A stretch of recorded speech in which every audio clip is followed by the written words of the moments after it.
La comunidad de misioneros claretianos estamos celebrando el primer siglo de misión en la localidad séptima de Bogotá, Bosa. Tenemos hoy al padre Alfonso Reyes, quien ha sido un misionero que gran parte de su vida ha desarrollado esta misión, esta labor como misionero en esa comunidad de Bosa. Padre Alfonso, cuéntenos en qué año llegó a Bosa y cómo fue su inicio en esta etapa de formación como misionero claretiano. Muy buenos días. Mi nombre es Benigno Alfonso Reyes González. Todo el mundo me dice Alfonso.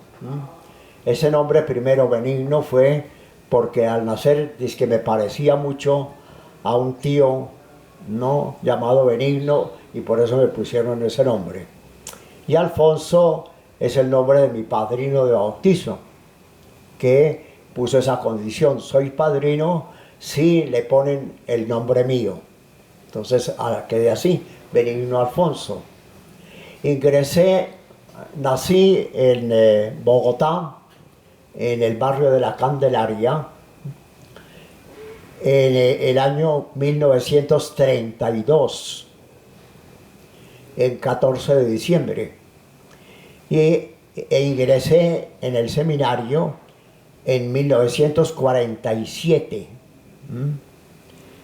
el día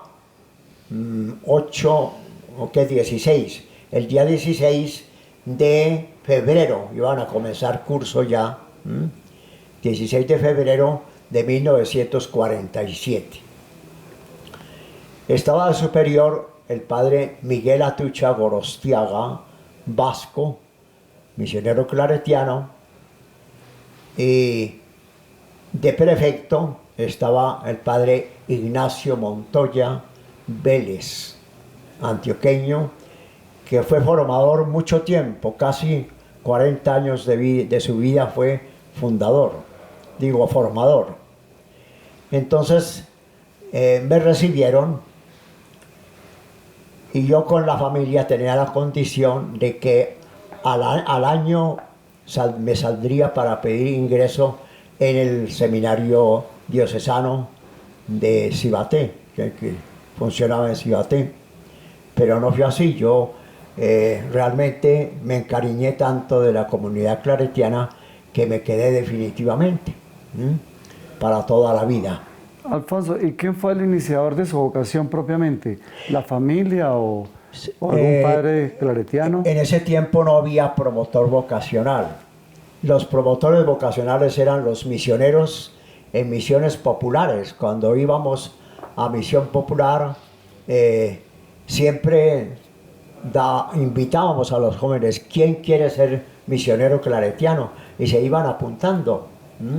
Entonces los que traían vocaciones eran los misioneros de misiones itinerantes y populares. Misiones de una semana, misiones de 15 días, misiones de un mes. Entonces el padre Alfonso distintas parroquias. Llegó por las misiones populares. No, yo no conocía a los claretianos, conocía el voto nacional como el santuario del Sagrado Corazón de Jesús, y a los padres que oficiaban ahí se les llamaba corazonistas, los corazonistas. Pero cuando dijeron misioneros claretianos, mi padrino fue, yo entré por mi padrino de bautizo, que dijo: mete el muchacho a los claretianos por un año, y después intentamos de nuevo la entrada al seminario diocesano. Pues los conocí, entonces entré. Tengo entendido que llegó en tren, ¿verdad? En ese tiempo.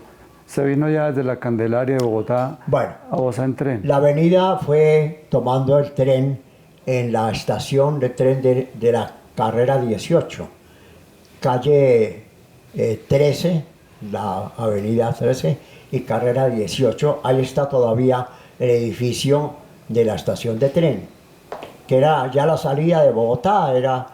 Bogotá era largo desde San Cristóbal, el río San Cristóbal, hasta la 63, que le decían Chapilurdes, ¿no? Por la iglesia de Lourdes, Chapinero. Lourdes.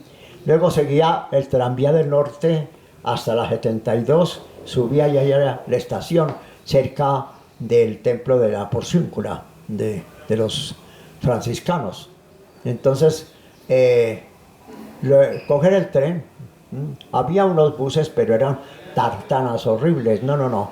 Entonces, lo mejor era el tren, pero el tren lo dejaba uno en la estación, ahí al pie de lo que es hoy día la autopista, y existe todavía la estación, no la han tumbado.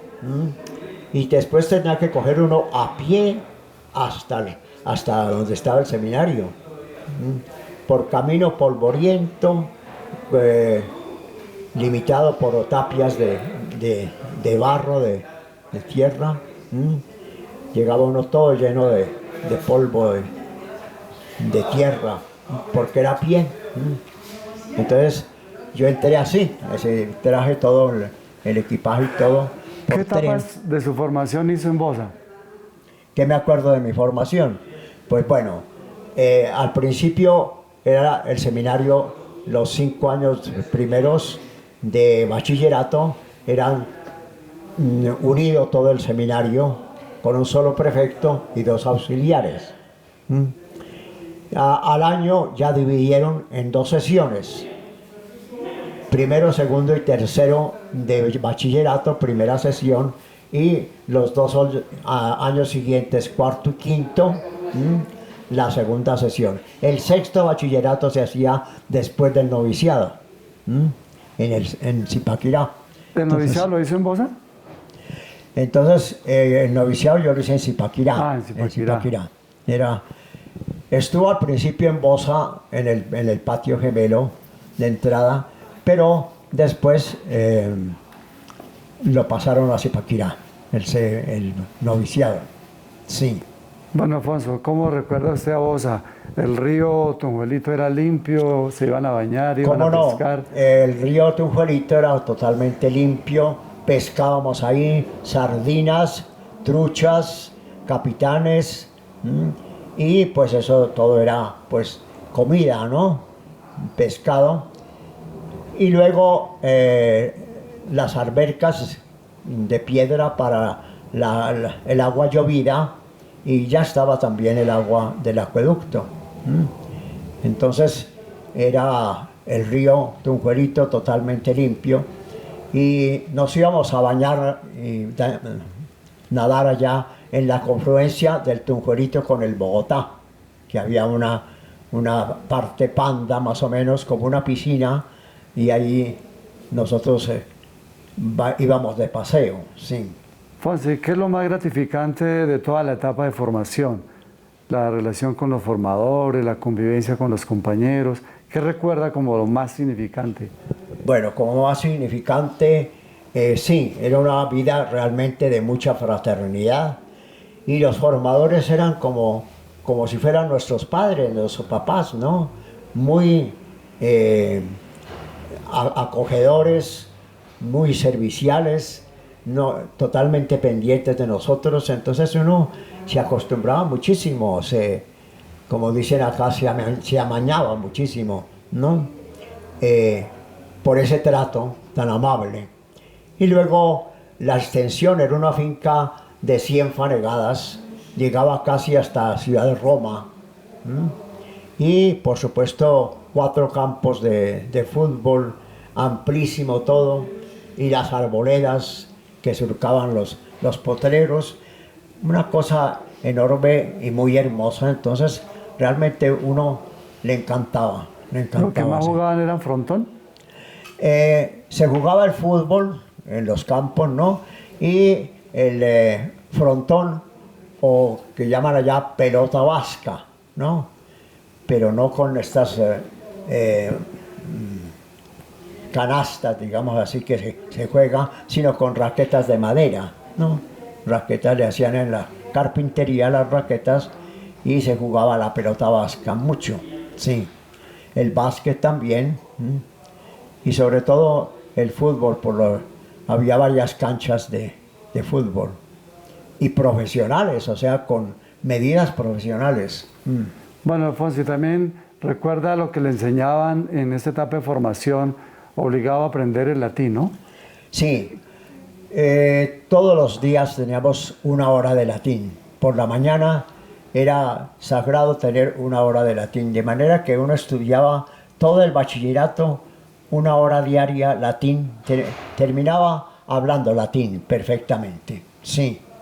Era el idioma que manejaba la iglesia, ¿no? Entonces, para todos sus estudios, los libros en filosofía y teología estaban todos en latín. Entonces, Bueno, el padre Alfonso en ese momento es el, como diríamos, el decano, el mayor en la provincia. Y él ha sido una persona bastante itinerante en su servicio apostólico.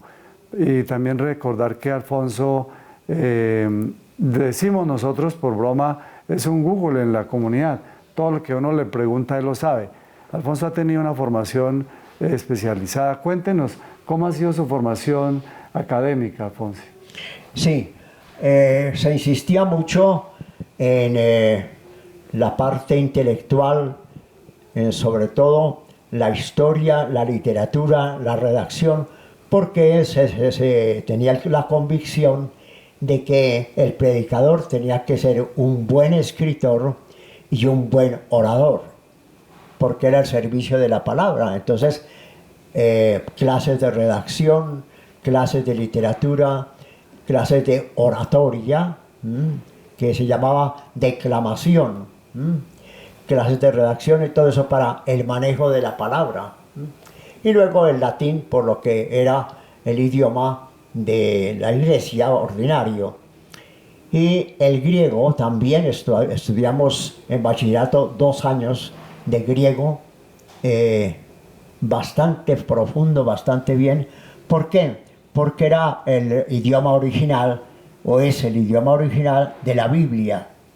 Entonces nosotros después en teología teníamos que estudiar Biblia y teníamos que llevar ya el aval de la lengua griega.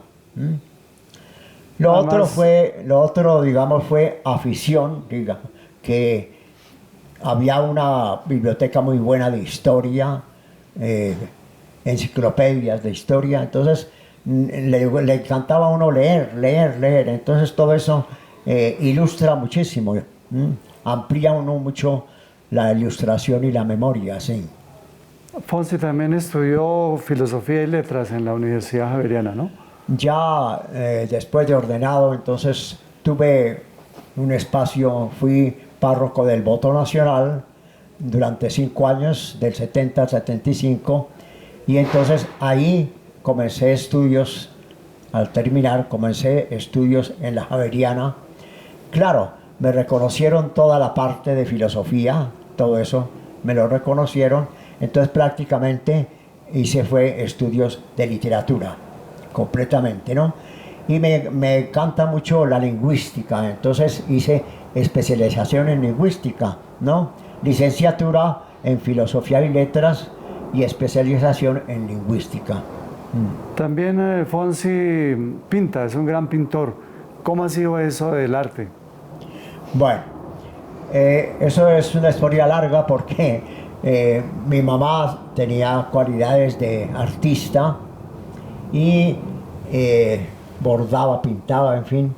Y nosotros fuimos 4 varones seguidos y volvíamos las paredes con lápiz, una porquería, ¿no? Entonces ella dijo, estos muchachos necesitan un profesor de pintura, y nos trajo a domicilio. Se usaba entonces el profesor a domicilio, y nos trajo un profesor francés de apellido Didier, Monsieur Didier. Él vino y nos puso el ejercicio de carboncillo todo, solamente dibujo, pero nunca copiar de estampas o de libros, no, sino del natural, sobre una mesa, un balón o un vaso de vidrio, una botella, una jarra, etcétera, y nos iba mostrando la entrada de la luz, por dónde iba la sombra, los brillos que daba la luz y la sombra en la jarra, en la botella, todo eso, de manera que hicimos ese ejercicio y así entré yo a la comunidad. Tuve todo el bachillerato Ya tenía esas bases recibidas en la familia sobre la pintura.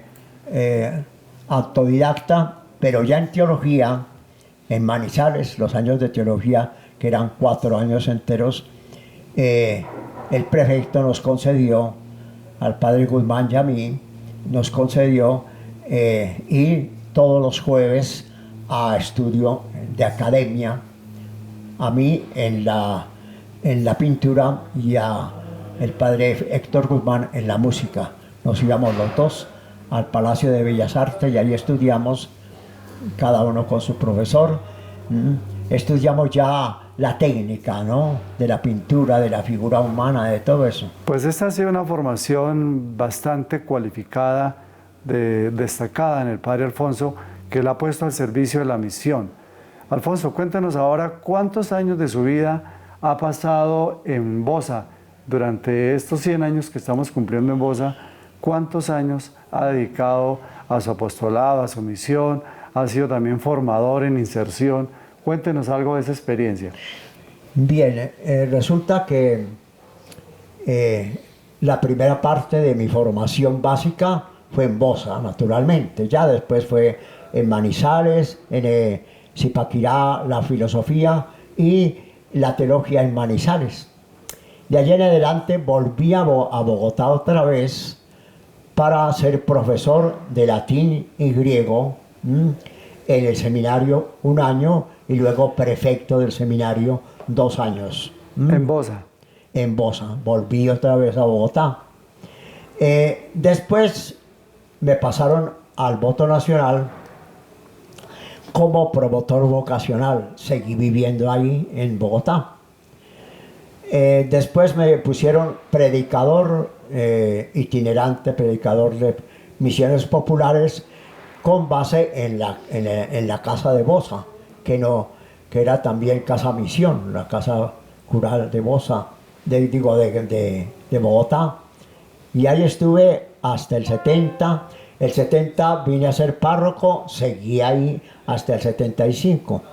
Del 75 en adelante fui a la universidad y después de la universidad comenzó mi etapa de formador como en el seminario mayor, que fueron durante 16 años seguidos seminario formador, hasta el año 93. Hasta el 93. ¿Toda esa etapa de formador la hizo en Bosa? Una parte en Bosa, en la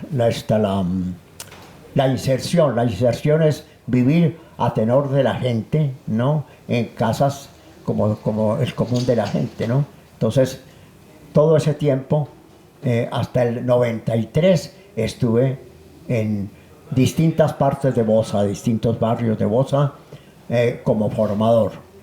¿Y qué es lo que más recuerda de la inserción? ¿Qué es lo que más impactó o dejó en su vida esa experiencia de la inserción? La inserción tiene la ventaja de que experimenta uno en su propia cuerpo, en su propia persona, la pobreza, realmente la necesidad, ¿no? ¿Por qué? Porque es casas a tenor de la gente, ¿no? No es un gran seminario, sino casas pequeñas. Llegamos a ser hasta 7 formadores con pequeños grupos en los barrios, distintos barrios. La cercanía y la familiaridad con la gente de los barrios, ¿no? Claro, la cercanía, la familiaridad, la casa pierde su zona privada, su privacidad, ¿no? Porque la gente se mete por todas partes, ¿no? Entonces, es una convivencia muy especial con el pueblo, muy cercano uno a todas las necesidades de la gente. Pero sufre el estudio porque no hay espacio suficiente, no hay salón para estudiar, no hay capilla, es una casa común y corriente.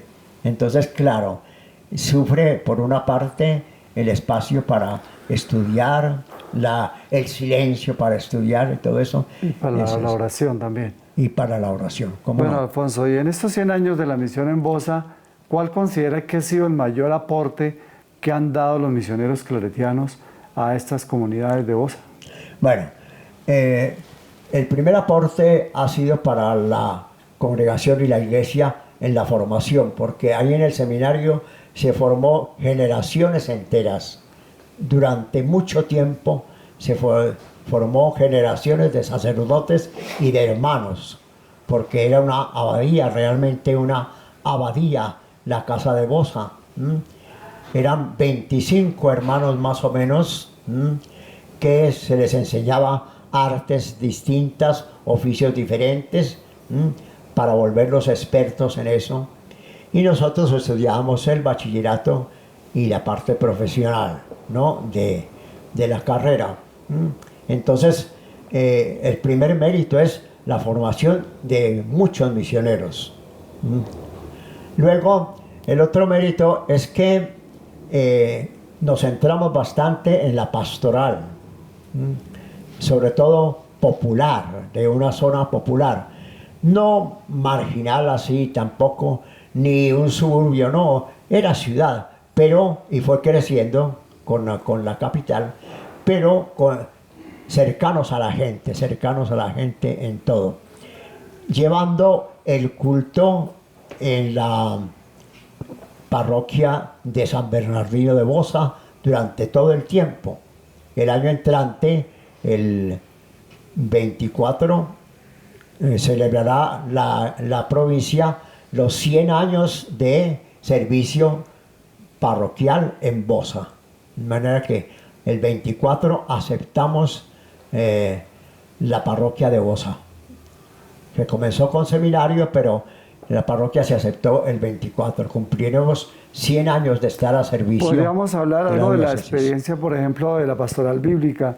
Esto es la lectura comunitaria y popular que se hacía en los barrios. ¿Cómo era eso, Alfonso? ¿Cómo no? Entonces, ya después del Vaticano II, pues del Concilio Vaticano II, se optó por la inserción en la vida religiosa y el apostolado ya no masivo, sino más en concreto en comunidades de base. Entonces se formaban grupos de familias en una vida comunitaria que se llamaba comunidad de base, o en la sigla de CEBS, Comunidad Eclesial de Base.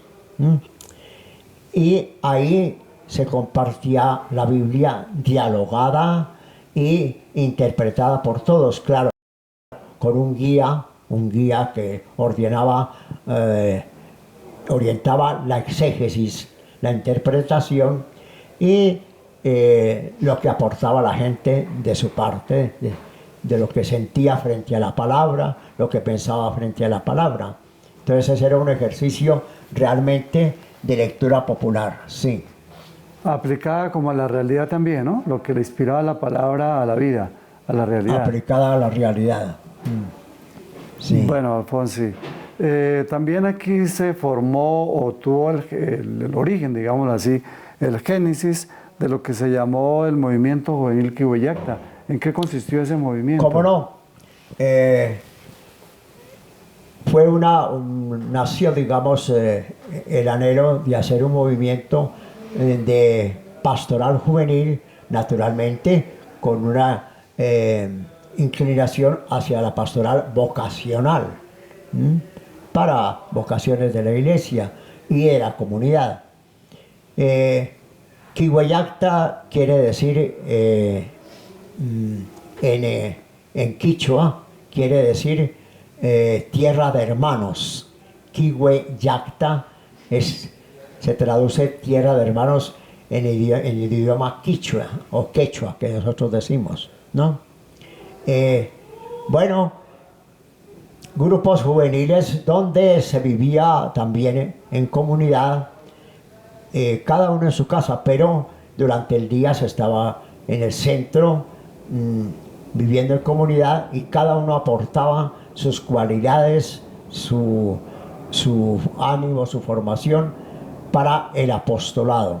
Se ejercía el apostolado de catequesis, de grupos juveniles sobre todo, en los barrios. Muchos muchachos salieron de ahí para vocacionales, y otros orientaron su vida de una manera inolvidable. Recuerdan esos años como la fase de su formación humana. Ese fue el mérito de Quihuellacta, con una inclinación hacia la liberación, la teología de la liberación, y también la parte social de reivindicación de justicia y paz, ¿no? Todo el tema del cuidado de la casa común también, ¿no? De la ecología, de los derechos humanos. Los derechos humanos, mucho también se estudiaron los derechos humanos, los derechos del niño, la promoción de la mujer, todo esto que hervía en la renovación de entonces, Y había ¿no? como una formación más de la conciencia crítica, ¿no? La conciencia crítica también, sí. Bueno, Fonsi, ahora hablemos un poco como del inicio de la obra en Bosa, ya que su merced tiene una muy buena memoria. ¿Quién fue el inspirador de abrir esta misión en Bosa, de poner, como decimos, la primera piedra? ¿Por qué pensaron en Bosa, la congregación? ¿Por qué pensó en ubicarse en esta zona de Bogotá? El superior general de ese entonces era el padre Martín Alsina Cebarroja, español, por supuesto, pero él vio que en América Latina era un semillero de vocaciones realmente en ese tiempo, y en Bogotá, especialmente los claretianos habían comenzado en Bogotá en 1912, y con la entrega de las obras del templo, del santuario del Corazón de Jesús, que estaban suspendidas, las entregaron a perpetuidad a los misioneros claretianos, el arzobispo Bernardo Herrera Restrepo. Comenzaron ahí con Casa Misión. Más tarde, hasta el 1945, vino a ser parroquia, pero era Casa Misión y Santuario del Corazón de Jesús. Bien, pasado mucho tiempo, desde que llegaron a Colombia los claretianos en 1909, pasó todo ese tiempo y no se había hecho realmente un seminario. Entonces el superior general se vino personalmente para acá, a Colombia, y urgió a la provincia de construir un seminario. Decía, ¿cómo se puede estar aquí todo este tiempo y no tener todavía un seminario? No, tiene que ser urgente construir un seminario. Entonces, cercano a Bogotá, y me pusieron a buscar sitios y dieron con este sitio de Bosa, que entonces estaba unida por tren con Bogotá y era prácticamente cercana, ¿no? Un caserío cercano. No podemos decir barrio ni podemos decir pueblo, no, era un caserío, con el templecito que era una ermita para la catequización de los indígenas, ¿no? Construida en 1608, el reinado de Felipe III en España. Entonces, a caballo, el provincial Ezequiel Villarroya y el padre general Martín Alsina Cebarroja. ¿Villarroya también era español? Sí. Todos ellos españoles. eran españoles entonces, ¿no? Sí. Tanto Villarroya como estos son apellidos vascos. Entonces, recorrieron a caballo esta localidad del seminario muy grande, como dije, de 100 fanegadas, y da un precio más o menos razonable, barato. ¿Por qué? Porque era inundable. Cuando había invierno, se salía de madre el río Bogotá e inundaba totalmente los potreros. Entonces, por esa circunstancia, era una cuestión más bien barata. La compraron y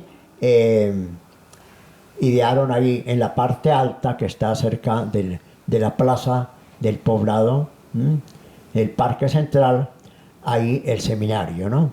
Comenzó primero con un patio, hicieron un gran plano de de 4 patios grandes y uno frente a la iglesia, 5 patios, con claustro y con arcadas de columnas, ¿no? De manera que amplísimo, amplísimo, sí.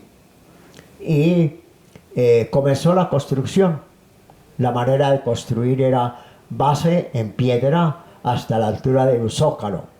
Y de ahí encima era una mezcla de tierra cernida, de arena y de cal. A esa mezcla con agua se le añadía cantos de río, piedras redondas de cantos de río, ¿no? Pequeñas en cantidad. Se hacía toda una argamasa y se hacía una formaleta de madera y se rellenaba de argamasa apisonando, y esas eran las paredes de 1 metro de ancho. De pura tierra, ¿no? De pura tierra, de manera que ahí están, a pesar de los temblores, de toda esa cuestión que ha habido, no, ahí están completamente en pie. Sí. Bueno, Fonsi, más o menos, ¿qué promedio de jóvenes, de niños vocacionales llegaban a la comunidad? Bueno, el promedio más o menos era de 150 a 200, ¿no? Bastantes. No se admitía más porque pues no daba para más, ¿no? Pero con eso era suficiente. Los cursos eran de 45 alumnos, más o menos, ¿no? Se llenaba 45, claro, se iban retirando algunos y quedaban cursos de 25, de 30, ¿no? Más o menos, y así se sostenía. Póngale usted alrededor de 200 seminaristas. ¿Por qué? Porque las familias, primero las familias eran muy numerosas. No era raro encontrar familias de 11 hijos, de 15 hijos, de 18 hijos, incluso, sobre todo en Antioquia, familias de 20, 25 hijos. Cosa que hoy día pues sería no se tiene, una sí. cosa sorpresiva, pero era así, ¿no? El oficio de la mujer era el hogar, parir, criar y educar hijos. La prole. Bueno, Fonsi, se ha tenido entonces la parroquia de San Bernardino, de Bosa, también se ha tenido la parroquia de La Despensa y luego el colegio claretiano, ¿no? Ajá. Entonces, ¿cómo podríamos describir el aporte que han hecho los misioneros también desde el colegio claretiano? Desde el colegio claretiano, el aporte de misioneros, así, más o menos hacia los años 60, 60 y tantos. 65, por ahí creo 65, había disminuido mucho la cantidad de seminaristas y ya no estudiaban en el seminario, sino en el colegio claretiano. El colegio claretiano comenzó en el voto nacional, construido el edificio que ahora todavía subsiste, el edificio fronterizo hacia el parque. Entonces se pasó toda la comunidad al edificio y la casa cural antigua, la casa de la comunidad, quedó vacía. Entonces el prefecto, que era el párroco, que era el padre Miguel Rodríguez, pensó en hacer un colegio claretiano, y ahí comenzó con primaria. Después vino secundaria y ya con otro rector. Bueno, y entonces llegado un tiempo más tarde, el padre Cuellar Octavio, insistió en pasar el colegio a Bosa. Al principio los seminaristas estudiaron en el colegio, pero por fin se cerró el seminario menor. Se cerró y quedó todo para el colegio. La casa entonces de Bosa pasó a ser ancianato, casa de mayores, y el resto fue todo del colegio. La parte de abajo de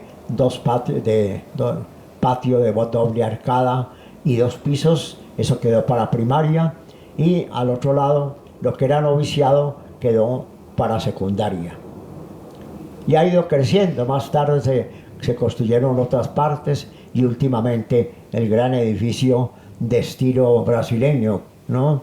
Muy bueno, con el gran salón, el aula máxima El auditorio. del colegio, el auditorio, sí. Entonces ha ido creciendo el seminario, también ha tenido que ceder terreno para las autopistas hacia el sur, más hacia el occidente, las autopistas, y ha tenido que ceder terreno. Pero ha quedado, es uno de los colegios que tiene más espacio verde para el deporte, y por eso tiene gran calificación también. Por eso, porque se mide el espacio por alumno, claro, y entonces el que tenga bastante campo, pues va adelante, ¿no? El gran colegio claretiano. Entonces ahí había un aporte grande de los claretianos en la educación integral de todas estas generaciones, ¿no? Que han pasado por el colegio. Claro. La formación humana, cristiana, académica, ¿no? Y de liderazgo. Ahora son, sí, formación en valores, que dicen formación en valores, ¿no? Y formación en liderazgo, sí. Es pionera en muchos aspectos la formación de los claretianos. Bueno, Alfonso, y al cerrar estos 100 años de misión en Bosa, ¿cuáles serán los desafíos que tiene la misión claretiana en Bosa y que debe quedar en manos ya de las nuevas generaciones de claretianos? Tenemos ahora dos colegios, ¿no? El colegio claretiano y el colegio Libertador. Libertador, el colegio claretiano Libertador, ¿no? Entonces, se piensa realmente, y había que pensarlo, ¿no? Si emprendemos la fundación de una universidad, ¿no?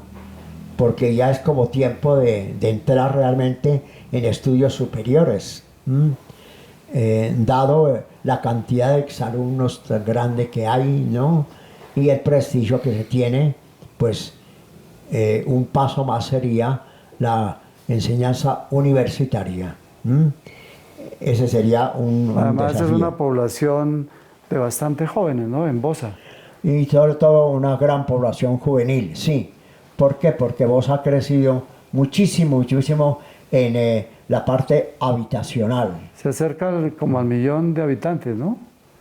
Sí. Si no es que pasa por ahí. Prácticamente es una ciudad satélite, lo que llaman así, una ciudad satélite, ¿no? Agregada a Bogotá. Con Soacha. Soacha también ha crecido de una manera pasmosa en la cuestión, parte habitacional. Bueno, entonces sí, en la educación sería ofrecer una educación superior de calidad a los estudiantes, a los jóvenes de esta localidad, ¿no? Sí, sería que como responda a sus necesidades. llegar a esa cumbre, sí, porque pues merece la pena, ¿no? Merece la pena dada la cantidad de juventud que hay, sí. Y en la parroquia, Fonsi, ¿cuál sería como la prioridad de atención? Bueno, según la orientación actual de la Iglesia, sería la catequización y evangelización de la periferia. O sea, buscar, como siempre los claretianos lo hacemos, ¿no? Buscar los barrios más pobres, más necesitados de formación y educación, ¿no? Y el otro reto universal de la Iglesia es la familia, ¿no? Porque es demasiado el número de madres solterismo, de familia disgregada, con grandes problemas de formación y de educación de los muchachos. Entonces, el gran reto es la pastoral familiar. Y la promoción de la mujer también, ¿no? Un poco lo que la promoción de la el Papa mujer Francisco también nos dice en el Pacto Educativo Global. La responsabilidad de la familia en la educación y luego la promoción de la mujer también. Sí, ese es el problema. Se ha tenido también una gran promoción de los educadores, ¿no? Los laicos educadores claretianos. Laicos educadores claretianos, realmente se ha hecho una gran labor, ¿no? Para tener un profesorado muy consciente de su vocación, ¿no? De formadores, porque más que instructores, institutores, más que todo es el profesor debe ser formador, acompañante del muchacho en su camino de juventud, sí. Bueno, agradecemos al padre Alfonso porque con esa memoria tan excelente que tiene, él recuerda datos, detalles que nos ayudan bastante a la memoria de estos 100 años de los misioneros claretianos. Además, él ha vivido gran parte de su misión en Bosa. Resumiendo, Fonsi, ¿cuántos años de su vida ha estado dedicado al servicio de la pastoral en Bosa? Podríamos decir, dentro de estos 100 años, ¿más de 50 años? Pues bueno, los años de formador los pasé todos en Bosa. Únicamente 3 años estuve, o 2 años y medio, estuve de maestro de novicios en Piedecuesta. De resto, todos los años de formación en distintos barrios de Bosa, estuve 18 años, contando todos los años de formación, ¿no? Lo demás ya fue pastoral parroquial, etcétera, pero la mayoría fueron 18 años seguidos de formador, sí. Entonces, claro, se contribuye bastante a esta etapa o parte de la pastoral, que es la pastoral juvenil y vocacional. De resto, he estado en la pastoral parroquial y en las misiones. Agradezco mucho a la comunidad haberme dado la oportunidad de ser misionero, primero en el Chocó y luego en Esmeraldas, en Ecuador, ¿no? Donde llevo ya 10 años de estar allá en Ecuador, pero los 2 primeros años estuve en la misión de Esmeraldas. Me encanta mucho esa misión que le implica a uno un esfuerzo físico grande, ¿no? Riesgos distintos, pero es la hermosura de poder acompañar al ser humano en situaciones extremas, ¿no? Es lo mejor. Bueno, Fonsi, ahora con sus 90 años tiene, ¿verdad? Sí, tengo 90 años 90 y años. gracias a Dios cuenta, como decía, con una memoria, una inteligencia muy intacta. Es una bendición de Dios y también su salud, pues bien cuidada. ¿Qué mensaje les dejaría a los jóvenes que están en formación en cada una de las etapas que están realizando en este momento en la congregación, sobre todo en la provincia? Ya, en breve, el mensaje sería este: el ser humano nace, viene a este mundo para servir a la humanidad. Desafortunadamente, muchos, pero muchos se sirven a sí mismos hasta el extremo de la egolatría, la adoración de sí mismo. Una gran cantidad se preocupa es de acumular dinero, ¿no?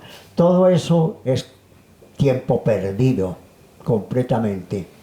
El hombre viene para servir a la humanidad, viene al mundo y ese es el designio. Y por eso, siguiendo a Jesucristo, ¿no? Vine para que tengan vida y la tengan en abundancia. Y con eso puedo resumir todo, ¿no? El fin de estar aquí en este mundo es para hacer bien a la naturaleza, a nuestro planeta y al ser humano. Servir al ser humano. Y cuando le critican a Jesús, ¿por qué usted se mete con la gente pobre, con la gente? ¿Por qué comparte con esa gente? Porque para eso vine, ¿no? Para servir. Y sobre todo la preferencia, ¿no? Que se puede, hoy se habla de amor preferencial, antes no se hablaba así, pero preferencial por la gente necesitada o la gente pobre. La opción por los pobres, ¿no? La Un poco opción. recordando el documento capitular de la congregación, el MCH, ¿no? El misionero claretiano hoy. la opción por los pobres, sí. Entonces, los otros capítulos son eco de este capítulo, que ir a la frontera, a los límites, etcétera, donde está la gente pobre, son eco de ese capítulo, ¿no? La frontera, el litoral, etcétera, donde está la gente necesitada. Pues bueno, con la gran alegría de haber servido. Yo no tengo otra palabra con Dios, sino dar gracias, porque me ha dado larga vida, porque he visto gente maravillosa, gente digna de imitar, entregadas dentro de los claretianos y también en la vida seglar, claro, naturalmente la vida laical, gente de una entrega y un servicio admirables. De todo eso es darle gracias a Dios. ¿Qué más? Pues bueno, entonces es mi última palabra para los jóvenes de hoy.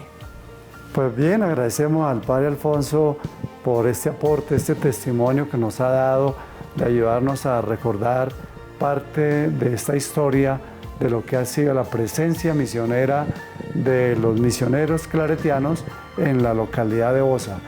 Es un ejemplo de vida a seguir y realmente motiva a que muchos jóvenes ojalá despierten también su vocación y, como dice él, a darle un sentido a la vida desde el servicio, la entrega generosa por los demás y especialmente por los más necesitados.